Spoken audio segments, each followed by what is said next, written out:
వామ్మో! ఏమన్నా ట్రెండ్ అయిందా ఈ వీడియో? అదే అండి బాయిల్డ్ ఎగ్ ఆమ్లెట్. అంటే ఇన్‌స్టా ఓపెన్ చేస్తే ఇన్‌స్టాలా, యూట్యూబ్‌లా వస్తుంది కదా! మా పిల్లలు అప్పుడప్పుడు చూసి మమ్మీ చెయ్యి మమ్మీ, చెయ్యి మమ్మీ అంటే, అబ్బా! అందరికి కొంతమందికి వస్తలేదు కదా! మనకు కూడా వస్తదా రాదా అని ఈ 3 ఎగ్స్ పాడైపోతాయి. ఒక 3 ఎగ్స్ కూర వండుకుంటే ఒక పూటకొస్తది. ఎందుకులే అని చేయలేదు. ఇంతవరకు చేయలేదు. సరేలే ఇప్పుడు ట్రై చేద్దాము పోతే పోనీ. ఎగ్స్ రేట్ కూడా ఎక్కువైంది కదా!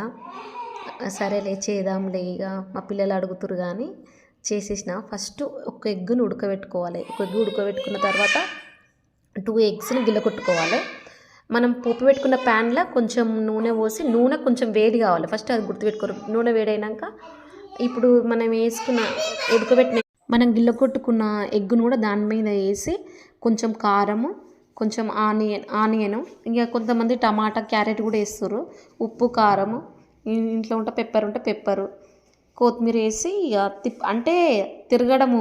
కొంతమందికి తిప్పడం వస్తలేదు. తిప్పడంలోనే వాళ్ళది కొంచెం పోతుంది. మాకు కూడా వస్తుందా అనేది అని టెన్షన్ పడ్డా. కానీ నాది సక్సెస్ఫుల్ మంచిగా వచ్చింది.